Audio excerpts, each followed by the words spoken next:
అందరికీ నమస్కారం. నేను మీ కొట్టే కావ్య. ఈరోజు మనతో విశ్లేషించడానికి ఉన్నారు ప్రముఖ జర్నలిస్ట్ డివిఎస్ గారు. సార్ నమస్తే. సార్ నమస్తే అమ్మా. సార్, సెప్టెంబర్ 23 ప్రతి ఒక్కరి జీవితంలో ఏదో ఒక గుడ్ డే బ్యాడ్ డే అనేది ఖచ్చితంగా ఉంటుంది. బట్ ఈ సెప్టెంబర్ 23 2013 వైసీపీ కార్యకర్తలకు, ఆ పార్టీ నేతలకైతే ఒక బాధ నుంచి సంతోషంలోకి వచ్చిన రోజు అనమాట. జగన్మోహన్ రెడ్డి గారు ఆయనపై ఉన్నటువంటి అనేక కేసుల నుంచి బెయిల్ పొంది జైలు నుంచి రిలీజ్ అయ్యారు. సో దానికి సంబంధించి వాళ్ళు ఏవో కొన్ని సంబరాలు అయితే జరుపుకుందాం అన్న ఆనందంలో ఉన్న ఈ నేపథ్యంలోనే లిక్కర్ స్కామ్లో ఈడీ అనేది ఒక్కసారిగా దూకుడుగా బయటకు వచ్చేసింది అనమాట. సో నిజంగా వాళ్ళ సంబరాలకు బ్రేక్ పడినట్లు అనుకోవచ్చా మళ్ళీ? అంటే కరెక్ట్గా రేపు సెప్టెంబర్ 23కి జగన్ బెయిల్పై విడుదలై 12 ఏళ్ళు. అవును. అంటే బెయిల్ పుష్కరోత్సవాల అంటే 12 ఏళ్లుగా ఒక ఆర్థిక నేరస్తుడు బెయిల్పై ఉన్నాడు అనేది సిస్టమ్ ఫెయిల్యూర్గా అసలు ఆయన ఎవరో ఒక DGP Prakash Singh, Punjab retired DGP ఒక పెద్ద ట్వీట్ పెట్టాడు. CBI director, ex director Nageswara Rao ఒక ట్వీట్ పెట్టాడు అప్పట్లో. అసలు వ్యవస్థ డొల్లతనమా, 13 ఏళ్ళు ఒక ఆర్థిక నేరస్తుడు బెయిల్పై ఎలా ఉండగలిగాడు, ఇన్ని వాయిదాలు ఎలా ఎగ్గొట్టాడు. రఘురామకృష్ణరాజు అయితే ఒక 3100 వాయిదాలు ఏమో ఎగ్గొట్టాడని ఒక సంవత్సరం క్రితమే ఆయన ఒక పెద్ద టేబుల్ వదిలాడు. ఏ సంవత్సరం ఎన్ని వాయిదాలు ఎగ్గొట్టాడు. ఇప్పుడు దాన్ని వీళ్ళు వేడుకలుగా సెలబ్రేట్ చేసుకుంటారా రేపు 23వ తారీఖు? అంటే ఇప్పుడు ఇది 13వ ఏడు వస్తుంది. ఇక 12 ముగిసి 13 వస్తున్న దీంట్లో అంటే గర్వంగా చెప్పుకుంటున్నారేమో మేము ఇంత బయట ఉన్నా కూడా ఏం చేయలేకపోతున్న వ్యవస్థలు. అంటే ఇప్పుడు 3 8 18 ఏదో అంటారు, అయ్యో కలిసి వచ్చే నంబర్లు కాదా. కరెక్ట్గా ఈ 13వ ఏడాది వస్తుండగానే ఈడీ రావడం దేవుడి స్క్రిప్టా? ఆయన భాషలో చెప్పాలంటే ఆయన ఏమంటుంటాడు, పైన దేవుడు కింద జనం ఉంటారు. జనం తీర్పు మొన్న వచ్చింది, మరి దేవుడి తీర్పు ఎప్పుడు వస్తుంది? అదే రేపు సెప్టెంబర్ 23 తర్వాత వస్తుందా? ఇప్పుడు ఎన్ఫోర్స్మెంట్ డైరెక్టరేట్ నిన్న 5 రాష్ట్రాల్లో 20 ప్రదేశాల్లో ఒకేసారి మూకుమ్మడి దాడులు చేశారు. సినిమాల్లో కనుక మనం చూస్తే ఎట్ ఏ టైం దాడులు చేయడం అన్నట్లు నిజంగా అలాగే జరిగింది. మూకుమ్మడిగా అసలు బృందాలుగా ఏర్పడి బెంగళూరు అక్కడ 10 బృందాలు వెళ్ళాయంట. ఇక్కడ హైదరాబాద్, లేకపోతే చెన్నై, తమిళనాడు, కర్ణాటక, తెలంగాణ, ఆంధ్రప్రదేశే కదా, ఢిల్లీ మీద పడ్డారు. సార్ ఒక చిన్న మాట, పాన్ ఇండియా సినిమాలు, పాన్ వరల్డ్ సినిమాలు చూస్తున్నట్టు ఈ లిక్కర్ స్కామ్ కూడా పాన్ ఇండియా స్కామ్ అయిపోయిందంటారు. పాన్ వరల్డ్ అంటే ఇది పాన్ ఇండియా దాటి ఎప్పుడో పోయింది కదా. ఆఫ్రికా దేశాల పేర్లు వినపడ్డాయి. ఇప్పుడు Ghana, Cameroon, Ivory Coast, Tanzania, Zimbabwe అన్నీ ఆఫ్రికా దేశాలు. లేకపోతే Gulf, United Arab Emirates, Dubai, అటు యూకే, లండన్ ఎంత పోయాయి మనీ లాండరింగ్, లేకపోతే అమెరికా. అంటే ఒకటి ఖండాంతరాలు దాటిపోయింది, దేశాంతరాలు కాదు. ఇక్కడ ఇది గ్లోబల్ స్కామ్ అంటోంది. అదే ఆంధ్రప్రదేశ్ లిక్కర్ స్కామ్ అది ఒక రాష్ట్రానికే పరిమితమైంది కాదు, 2 తెలుగు రాష్ట్రాలది కాదనమాట. అసలు అది హద్దులు దాటిపోయింది, హద్దులు చెరిపేసింది. దాటిపోవటం కాదు, అవధులు లేని స్కామ్. ఇప్పుడు లిమిట్స్ అసలు కనపడతలేదు కదా, ఎక్కడ ప్రారంభమైంది, ఎక్కడ ఆగుతుంది. అంటే ఒకటి ఢిల్లీ లిక్కర్ స్కామ్ ఎంత, కేవలం 100 కోట్లే. అదే కూడా ఏంటి, ఆ కిక్ బ్యాక్స్ పాలసీ అది అది రూపొందించడం కోసం వాళ్ళు ఎక్కడో మీటింగ్లు పెట్టుకున్నారు, వాట్సాప్ చాట్లు. ఒకవేళ అది ఇంప్లిమెంట్ అయితే ఢిల్లీ ఖజానాకి 2000 కోట్ల నష్టం జరిగేది. ఇంప్లిమెంట్ అవ్వాల. కానీ ఆ కేసులోనే ఈడీ 4 నెలల్లో 18 మందిని అరెస్ట్ చేసింది. అక్కడ ముఖ్యమంత్రి, ఉప ముఖ్యమంత్రి కేజ్రీవాల్, సిసోడియా కాదు, తెలంగాణ ముఖ్యమంత్రి కూతురు కవిత, అసలు అరవిందో, శరత్ చంద్రారెడ్డి, పారిశ్రామికవేత్తలు, ఆడిటర్లు అందరూ అరెస్ట్ అయ్యారు. అంటే ఈడీ దెబ్బ తగిలితే ఎలా ఉంటుందో వీళ్ళందరూ చవి చూశారు. మరి అదే ఈడీ ఈ కేసులో ఆల్రెడీ ఇన్వాల్వ్ అయింది కదా. స్టార్టింగ్లో కొన్ని కేసుకు సంబంధించిన వివరాలు అయితే తీసుకుంది. బట్ కానీ ఇప్పుడు ఒక్కసారిగా ఇంత దూకుడుగా వ్యవహరిస్తూ ఉంది కదా. మరి ఈ కేసు అనేది ఎట్లా మలుపు తిరుగుతుంది అంటున్నారు? ఇప్పుడు అదే కదా, ఏది ఛత్తీస్గఢ్ లిక్కర్ స్కామ్, అది 2500 కోట్ల నష్టం, 1000 కోట్లు. మరి అక్కడ ముఖ్యమంత్రి కొడుకు, అతను ఎవరు, చైతన్య బఘేల్, అతను అరెస్ట్ చేశారు. అది కూడా మరి అక్కడ ఉన్నటువంటి అధికార పార్టీకి ముడుపులు. ఏది అక్కడ ఉన్నటువంటి సీఎం, మరి అతని ద్వారా అధికార కాంగ్రెస్ పార్టీకి ముడుపులు వెళ్ళాయి. మద్యం ముడుపులే అక్కడ కొడుకు ద్వారా చేరాయి అని కదా. ఇప్పుడు దాని మీదే వాళ్ళ విమర్శలు వచ్చాయి ఈడీ పైన కూడా. ఎందుకంటే ఏపీ లిక్కర్ స్కామ్ పైన ఈడీ ఈసీఐఆర్ ఫైల్ చేసి 4 నెలలు అయింది. ఈసీఐఆర్ ఫైల్ చేసి 4 నెలలైనా ఎందుకు రాలేదు అనే నింద ఈడీపై పడ్డది. అలాంటి పరిస్థితుల్లో వచ్చి పడింది, ఒక్కసారి ఉప్పెన్లో వచ్చి పడిపోయింది. ఉరుములేని పిడుగులాగా పడింది. అసలు నిజం చెప్పాలంటే సర్జికల్ స్ట్రైక్స్. మోడీ ఎక్కడో సర్జికల్ స్ట్రైక్స్ చేశారన్నారు అప్పట్లో. అవెంత సంచలనమో కానీ ఇప్పుడు ఈ ఈడీ సర్జికల్ స్ట్రైక్సా?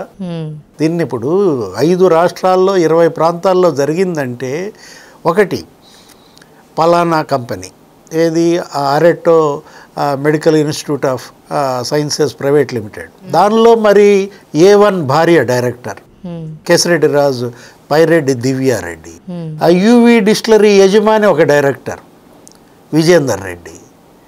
అసలు యూవీ డిస్టిలరీ అనేది ఉందా? ఇక్కడ ఉన్న డిస్టిలరీలు కబ్జా చేశారు, లేని డిస్టిలరీకి ఆర్డర్లు ఇచ్చారు, డబ్బులు కట్టపెట్టారు.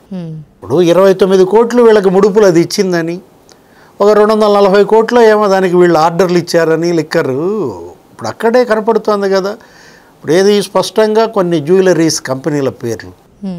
నగల దుకాణానికి మద్యం డిస్టిలరీలకి ఏంటమ్మా సంబంధం? ఇప్పుడు నువ్వు నగలు కొనుక్కోవాలి, మద్యం దుకాణానికి కొంటారా?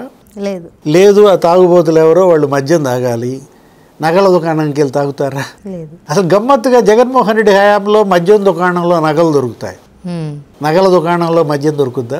ఇప్పుడు ఈడీ ఇన్వాల్వ్ అయింది కాబట్టి ఒక ప్రజల్లో ఒక 2 మాటలు వినిపిస్తున్నాయి సార్. ఒకటేంటంటే ఈడీ ఇన్వాల్వ్ అయితే బెయిల్ కూడా రాదు, అల్లాడిపోతారు, ఢిల్లీ లిక్కర్ స్కామ్ ఎగ్జాంపుల్ అని చెప్తున్న మాట ఒకటైతే, రెండోది వచ్చేసరికి అదే ఈడీ ఇన్వాల్వ్ అయితే కేసు అనేది ఎక్కువ కాలం ప్రొలాంగ్ అవుతుంది, అంటే ఎక్కువ కాలం సాగదీత అనేది కొనసాగుతుంది.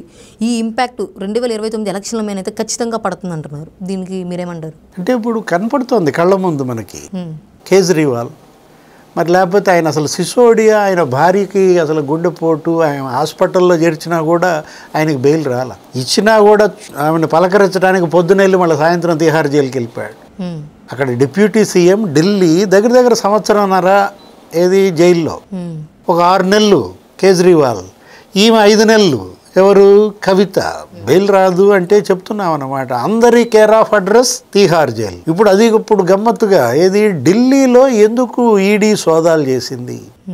అక్కడ ఢిల్లీ లింక్ ఏపీ లిక్కర్ స్కామ్కి ఎక్కడుంది? ఓకే, ఈ రెండింటికి కూడా ఈ మూలాలు కూడా కలిసి ఉండొచ్చు అంటున్నారు. ఇప్పుడు అక్కడ హర్యానా, గురుగాం, అక్కడ ఉన్నటువంటి ఢిల్లీ పరిసర ప్రాంతాల్లో డెన్ ఉందా? ఇప్పుడు హైదరాబాద్లో ఒక 7 డెన్లు అన్నారు.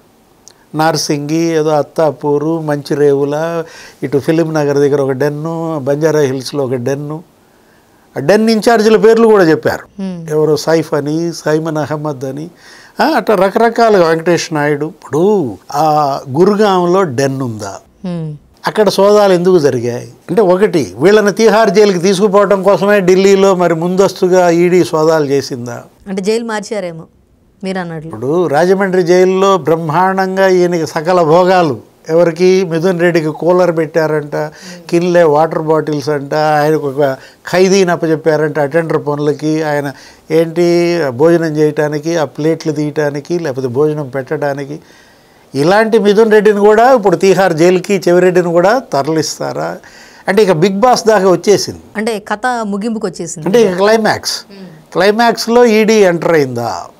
సిట్టు ఎప్పటికప్పుడు స్పెషల్ ఇన్వెస్టిగేషన్ టీం తీసుకున్నటువంటి వివరాలన్నీ ఈడీకి పంపిస్తోంది. ఇప్పుడు ఇక్కడ మనం తీసుకున్నట్లయితే ఈ అరెట్టో ఇన్స్టిట్యూట్ ఆఫ్ మెడికల్ సైన్సెస్, మరి వాళ్ళు 29 కోట్లు మరి ఆ వైట్ మనీని బ్లాక్గా చేశారని.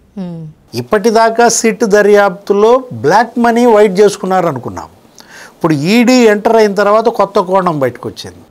ఏది? వైట్ మనీని వీళ్ళకి ముడుపుల రూపంలో, ఏది బంగారం రూపంలో ఇవ్వడం కోసం బ్లాక్ చేశారు. ఇప్పుడు ఇక్కడ నీకు స్పష్టంగా ఏమని కనపడుతోంది? అదాన్ డిస్టిలరీ ఖాతా నుంచి 6.33 కోట్లు మోహన్ లాల్ జ్యువెలరీస్కి వెళ్ళాయి. అసలు సింక్ అవట్లా. ఇది డిస్టిలరీ, ఇది gold shop. Mohan Lal jewelleries ఎందుకు ఇచ్చారు 6.33 కోట్లు? దాంతో ఏం కొన్నారు? బంగారం నగలు ఏం కొన్నారు? ఇక్కడ ఒకటి యూవీ డిస్టిలరీ నుంచి 3.77 కోట్లు. యూవీ అంటే వీళ్ళదే, కేశరెడ్డి రాజు, అదే ఉపేందర్ రెడ్డి, విజేందర్ రెడ్డి, లేకపోతే పైరెడ్డి దివ్యారెడ్డి. మరి అక్కడ నీకు వచ్చేసరికి ఎస్పీవై ఆగ్రో సజ్జల శ్రీధర్ రెడ్డి, అతని దాంట్లో నీకు 2.55 కోట్లు ముడుపులకి వైట్ మనీని బ్లాక్గా మార్చటం. మహాదేవ్ జ్యువెలర్స్ చెన్నైలో సోదాలు తనిఖీలు. పద్మావతి జ్యువెలరీస్, లేకపోతే తాయిల్ జ్యువెలరీస్, అక్కడ 96 కోట్ల బంగారం కొన్నారు, ఇక్కడ 50 కోట్ల బంగారం కొన్నారు. అసలు ఒక ఏది ఆ sugars company SNJ sugars Jayaramudu, లేకపోతే వాళ్ళ CFO ముత్తప్పన్ 400 కోట్ల బంగారం. లేకపోతే ఇప్పుడు ఇందాక మనం చెప్పుకున్నది తిలక్ నగర్ ఇండస్ట్రీస్, అదే మ్యాన్షన్ హౌస్ బ్రాండ్ ఉత్పత్తి చేసే కంపెనీ, వాళ్ళు 196 కోట్ల బంగారం ఇచ్చారని. ఓకే, అంటే ఇప్పుడు నిన్న జరిగిన సోదాల్లో ఏమేం బయటపడ్డాయి, ఆధారాలు ఏం దొరికాయి, హార్డ్ డిస్క్లు ఇవన్నీ తీసుకుంటే నీకు రేణిగుంట వెళ్ళింది ఒక బృందం. అక్కడేదో ఏంటది దాని పేరు నీకు ప్రాస్పెక్టివ్ ఇన్ఫ్రా ప్రైవేట్ లిమిటెడ్ ఎక్కడుందా అని ఎతికితే అసలు అది కనపడలా. దాని డైరెక్టర్ ఎవరు అంకిరెడ్డి, అసలు అతను పత్తా లేడు, అడ్రస్ లేదు.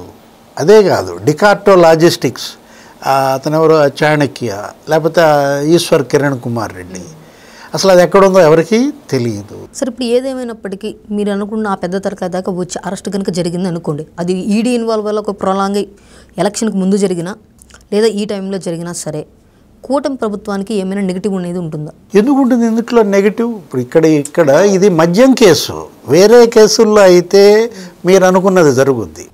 ఇప్పుడు దీనివల్ల ఇప్పుడు కేజ్రీవాల్ అరెస్ట్ అయ్యారు, సిసోడియా అరెస్ట్ అయ్యారు. ఏమన్నా బీజేపీకి ఏమైనా నష్టం జరిగిందా? పైపెచ్చు ఆ ఆప్ ఓడిపోయింది. లేదు ఇక్కడ తెలంగాణ కవిత అరెస్ట్ అయింది. కవిత అరెస్ట్ అయితే బీఆర్ఎస్కి ఏమన్నా మైలేజ్ వచ్చిందా, సానుభూతి? ఆమెను అరెస్ట్ చేయకపోవడం వల్ల బీజేపీకి అసెంబ్లీ ఎన్నికల్లో 8 సీట్లే వచ్చాయి. ఆమెను అరెస్ట్ చేసిన తర్వాత బీజేపీకి 8 పార్లమెంట్ సీట్లు వచ్చాయి. కానీ ఇప్పుడు మనం చెప్పుకున్నట్లు 2013లోనే జగన్మోహన్ రెడ్డి గారు కొన్ని కేసుల నేపథ్యంలో అరెస్ట్ అవ్వడం అంటే బయటకు రావడం అయితే జరిగింది కదా. ఆ తర్వాతే సానుభూతితో ఆయన గెలిచారు 2019లో. అంటే ప్రజలు ఇక్కడ ఆయన అప్పుడు అంచనా వేయడంలో తప్పు చేశారంటారా? ఆయన గెలవలేదు, ఆయన ఓడిపోయారు. 2014లో ఆయన ఓడిపోయారు. ఆయన బెయిల్పై బయటకు వచ్చారు. బెయిల్పై బయటకు వచ్చిన తర్వాత వైఎస్ఆర్ కాంగ్రెస్ పార్టీ పెట్టుకుని జనంలోకి వెళ్ళారు, ప్రచారం చేశారు. కానీ ఏం జరిగింది? 64 సీట్లే వచ్చాయి. అంటే జగన్మోహన్ రెడ్డికి ఉన్న సానుభూతి జైలు నుంచి బయటకు వచ్చినందుకు, జైల్లో పెట్టినందుకు కాదు.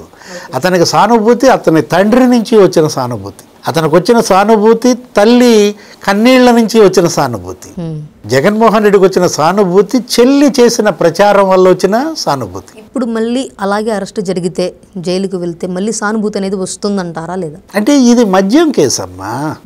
మద్యం కేసులో జైలుకి వెళ్ళిన వాళ్ళకి జనం అసలు సానుభూతి చూపించారు. బెస్ట్ ఎగ్జాంపుల్ ఇప్పుడు మీరు చెప్పినాయి. ఇప్పుడు ఎందుకంటే అది మీరు చేసిందే పాపం. మీరు ఏం చేశారు? కక్కుర్తి. ఇప్పుడు మద్యం తాగుతున్నారు వాళ్ళంతా అంటేనే వాళ్ళ ఆరోగ్యాలు గుల్ల చేసుకుంటున్నారు, ఆ కుటుంబాలు ఆర్థికంగా నష్టం చేస్తున్నారు. అట్లాంటి మద్యం వ్యాపారంలో కూడా నువ్వు ఈ రకంగా అవినీతికి పాల్పడ్డావంటే, వాళ్ళ రక్తం తాగావంటే, జే బ్రాండ్స్ అని ఒక స్లో పాయిజన్ బ్రాండ్స్ని వాళ్ళ మీద రుద్ది వాళ్ళతో తాగిచ్చి చంపేశారంటే ఈ కేసు ఇది సామూహిక హత్యాకాండ, ఇది అవినీతి కేసు కాదు. ఈ కేసుని ఆర్థిక కోణంలో చూడరు అసలు. వాళ్ళంట నాకు మొన్న ఏదో ఒక రిపోర్ట్ చూశాను, ల్యాబ్ రిపోర్ట్స్ కొన్ని. రఘురామకృష్ణరాజు గారు కూడా అప్పట్లోనే ఈ మద్యం శాంపిల్స్ ల్యాబ్కి పంపించి టెస్టులు చేయించారు. అసలు వీళ్ళు జనరల్గా ఇథనాల్తో తయారు చేయాలి, కానీ దేంతో చేశారు? మిథనాల్తో చేశారు. అప్పుడు షుగర్ ఫ్యాక్టరీల్లో వాటిల్లో వచ్చేటువంటి బై ప్రోడక్ట్ నీకేంటి? ఇథనాల్తో చేయాల్సింది, ఇథైల్ ఆల్కహాల్. వీళ్ళు మిథనాల్తో చేశారు, అంటే మిథైల్ ఆల్కహాల్ వాడారు.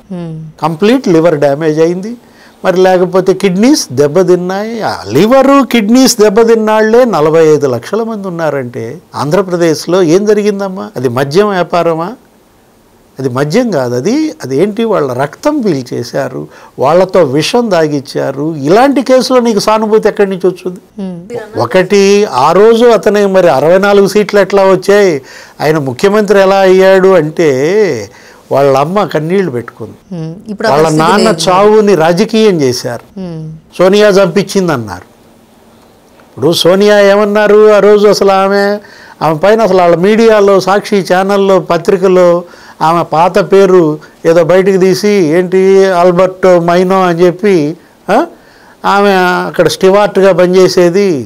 ఈ యువరాజు రాజీవ్ గాంధీని చూసి ఆయన ఏదో రెస్టారెంట్కి వస్తే ఆయనకు వలేసింది అంటూ సోనియా గాంధీ పైన వాళ్ళు చేసినటువంటి దుష్ప్రచారం. అలాంటి సోనియా గాంధీ పార్టీలో మళ్ళీ చెల్లెలు చేరింది. ఇప్పుడు ఆ పార్టీకి ఆమె ఆంధ్రప్రదేశ్కి అధ్యక్షురాలు. వాళ్ళ తల్లి మీద ఇతను కేసు వేసాడు. కన్నీళ్లు పెట్టుకుని బైబిల్ చేతుల్లో పెట్టుకుని ఆమె తన కొడుకుని గెలిపించమంటే మొన్న అమెరికా నుంచి వీడియో వదిలింది, ఆ కొడుకు అభ్యర్థిని ఓడించండి అని.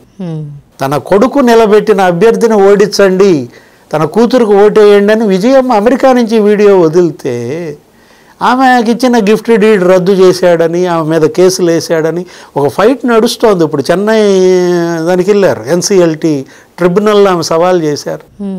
వాళ్ళిద్దరూ రాజకీయ వైరుధ్యాలు, తను నలిగిపోతాను. సో నాడు సక్సెస్ అయిన ఫార్ములా నేడైతే కంప్లీట్గా ఫెయిల్ అయిపోతుంది. ఎట్లా వచ్చింది సానుభూతి? సానుభూతికే అనర్హుడుగా జగన్మోహన్ రెడ్డి మారిన పరిస్థితుల్లో అతనికి సానుభూతి తెచ్చేలాగా అతని తరపున దీన్ని భుజానేసుకునే వాళ్ళు ఎవరు లేరు. తల్లి రాదు, చెల్లి లేరు. ఇద్దరు చెల్లెళ్ళు ఆ రోజు కన్నీళ్లతో శాపాలు పెట్టారు, కొంగు సాచి ఓట్లు అడిగారు. ఏ పార్టీకైనా ఓటేసుకోండి, మా అన్న పార్టీకి మాత్రం ఓటేయొద్దని సునీత, షర్మిల. అంటే ఒకటి ఇక్కడ అవినాష్ రెడ్డి మరి అతను కస్టోడియల్ విచారణ మరి రేపొద్దున ఏదో వస్తుంది, అతను మళ్ళీ జైలుకి వెళ్తాడా? హత్య కేసులో తప్పులు చాలా చేశాడమ్మా జగన్మోహన్ రెడ్డి. ఒక తప్పు కాదు, 100 తప్పులు అయిపోయినట్ట. సో ఇక వైసీపీ మీరు అన్నట్లు 100 తప్పులు అయిపోయినాయి, ఇక అసుర సంహారం మొదలైందని చెప్పని అనుకోవచ్చు కదా సార్? అంటే ఇప్పుడు మదనపల్లి ఫైల్ కేసు, దగ్ధం కేసు బయటకు వచ్చింది. అవును. ఇప్పుడు వాళ్ళ ఆర్డీఓ మురళిని అరెస్ట్ చేశారు. పెద్దిరెడ్డి రామచంద్రారెడ్డి అక్కడ ల్యాండ్ మాఫియా, కొడుకేమో మిథున్ రెడ్డి ఇక్కడ లిక్కర్ మాఫియా. ఆ దస్త్రాలు తగలబెట్టిన కేసు ఇవాళ సుప్రీంకోర్టు బెయిల్ రద్దు చేసింది, అతన్ని ఇవాళ అరెస్ట్ చేశారు. ఆ మురళి అప్రూవర్గా మారి అసలు పెద్దిరెడ్డి ల్యాండ్ మాఫియా మొత్తం బయట పెడితే ఆ మదనపల్లి ఫైల్స్ ఏమో ఇప్పుడు వైఎస్ఆర్ కాంగ్రెస్ ఫైల్స్ అనమాట. అక్కడ ఆర్డీఓ కార్యాలయం తగలబడటం కాదు, ఇప్పుడు అసలు వైఎస్ఆర్ కాంగ్రెస్సే తగలబడే పరిస్థితి. Thank you. నమస్తే.